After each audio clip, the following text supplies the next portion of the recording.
नमस्कार बच्चों, देखिए एक बहुत महत्वपूर्ण इन्फॉर्मेशन है और ये किससे रिलेटेड है। ये आपका नीट पीजी के एंट्रेंस एग्जाम से। जैसा कि आपको ज्ञात होगा, मेरे पुराने वीडियो लेक्चर में भी देख सकते हैं, सुप्रीम कोर्ट ने इंटरफियर करते हुए जो नीट पीजी का एंट्रेंस 2 शिफ्ट में होने वाला था उसको कन्वर्ट कर दिया। स्ट्रिक्टली बोला है कि भाई अब उसको आप क्या करिए, एक शिफ्ट में कराइए, क्योंकि 2 शिफ्ट का पेपर एक जैसा लेवल कभी हो ही नहीं सकता। ठीक है, तो इसी को लेकर सुप्रीम कोर्ट ने यहाँ पर अपना आदेश देते हुए और ये ऐसा निर्णय लिया गया।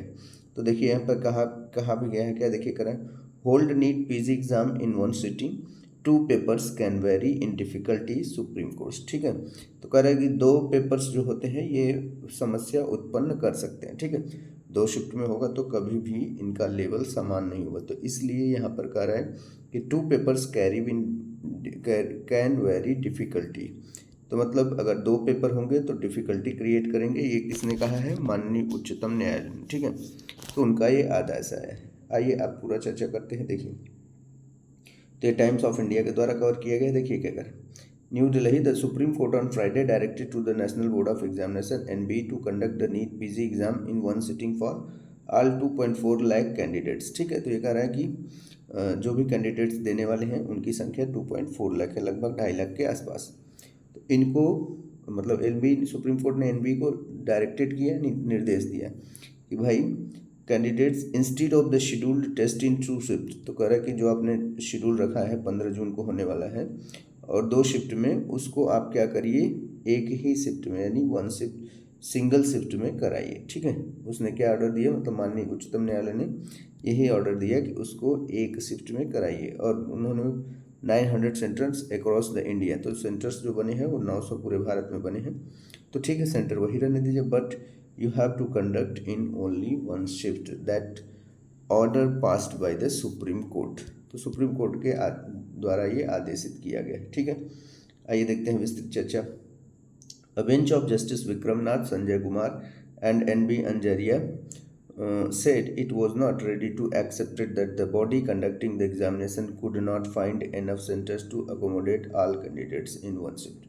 तो कह रहा भाई ये हम तो मान ही नहीं सकते हैं कि कोई भी कंडक्टिंग बॉडी है और एक ही शिफ्ट में बच्चों का एग्ज़ाम नहीं करा सकती है, नहीं कंडक्ट करा सकती है, अकोमोडेट यानी एडजस्ट नहीं कर सकती। It can't be happen. ठीक है, holding the examination in 2 shift is arbitrary and does not allow candidate to have the same questions paper।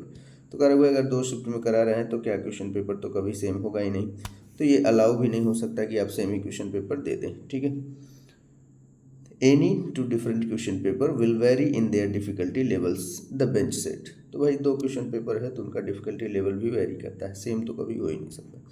तो इन्हीं सब चीज़ों को ध्यान रखते हुए यहाँ पर इन्होंने कहा, when counsel for NBE said to the norms of IIT JEE was have to multiple sets of questions papers and then apply normalization of marks according to the difficulty levels of questions। तो भाई उन्होंने मतलब जो भी NBE ने अपना बयान दिया, बयान में कहा भाई हम लोग IIT JEE भी कराते हैं, मतलब हम नहीं कराते हैं, NTA कराती है, वहाँ पर भी आपको मल्टीपल सेट का क्वेश्चन पेपर देखने को मिलता है, वहाँ पर भी नॉर्मलाइजेशन रूल रखता है, तो वहाँ पर आप लोग नहीं क्यों ऐसा करते हैं। ठीक है, तो ये कहा है, फिर कह रहा है Supreme Court said normalization marks could be adopted only in exceptional circumstances and not routine year by year, यानी ईयर आफ्टर ईयर। तो कह रहा कि नॉर्मलाइजेशन लगाया जा सकता है, किसी कोई कॉम्पिटिटिव एग्जामिनेशन है तो उसमें आप लगा सकते हैं, लेकिन ये है कि साल मतलब हर साल आप नॉर्मलाइजेशन वाला रूल लगाइए तो इट कांट पॉसिबल। ठीक है, यही यहाँ पर कहा गया है। तो देखिए सुप्रीम कोर्ट ने क्या किया, It directed NB to set up an adequate number of additional examination center to conduct the NEET PG in one sitting। तो उन्होंने बोल दिया भाई अब आपको पता है कि अब तो कितने दिन रहेंगे, आज 3 जून है, 12 दिन और है, यानी at least 2 week is there. I told already maybe they can postpone but very least chance, हमको तो लगता है बहुत कम ही चांस है कि पोस्टपोन होगा, but they will conduct definitely, but they can increase the centre. तो यही इन्होंने बताया to set up an adequate number of the additional examination center to conduct the NEET PG in one sitting। तो आप एक ही sitting में कराइए, but you can increase your centre number आप बढ़ा सकते हैं।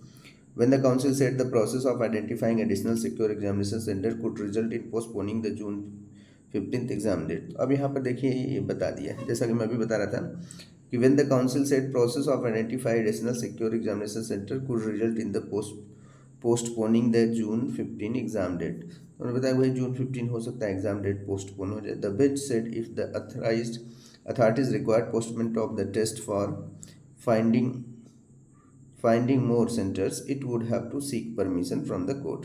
अगर कह रहा है कि भाई अगर आपको सेंटर अधिक बनाना है तो उसके लिए भी आप कोर्ट से परमिशन लेंगे, मतलब परमिशन से कोर्ट से परमिशन लेके अपना कर सकते हैं, यानी आपको पोस्टपोन का भी हम लोग ऑप्शन दे देंगे कि जो जून 15 होने वाला है उसको आप इंक्रीमेंट करके, मतलब इंक्रीज करके आप जुलाई में भी करा सकते हैं। तो बहुत अच्छी खबर है बच्चों के लिए, जो लोग नीट पीजी का प्रिपरेशन कर रहे हैं उनके लिए बहुत अच्छी अपॉर्चुनिटी है और समय भी मिल गया। और आप लोग की जो मांग थी, हम लोग भी ये मुहिम काफ़ी दिनों से चल रहा था, मेरे पुराने वीडियो लेक्चर में देख सकते हैं, मैं भी चर्चा कर रहा था ताकि बच्चों को उनके साथ जो हो रहा न्याय वो न्याय में कन्वर्ट हो जाए। तो फाइनली सुप्रीम कोर्ट ने इस चीज़ को बहुत गंभीरता से लिया और गंभीरता से लेने के बाद अपना अच्छा निर्णय सुनाया, ठीक है। और साथ ही साथ जो लोग ऑफलाइन नीट यूजी 2026 का प्रिपरेशन कर रहे हैं वो ऑफलाइन अगर एडमिशन लेना चाहते हैं तो 3D एकेडमी कोटा भभुआ कैमूर, यहाँ पर आप आकर एडमिशन ऑफलाइन करा सकते हैं। और 3D सेट टेस्ट है वो भी दे सकते हैं, जिसके द्वारा आपको थोड़ी बहुत फ़ी में रिलैक्सेशन देखने को मिलता है, ठीक है। तो इन्हीं सब चीज़ों को ध्यान रखते हुए क्लास को फिनिश करते हैं। Thank you.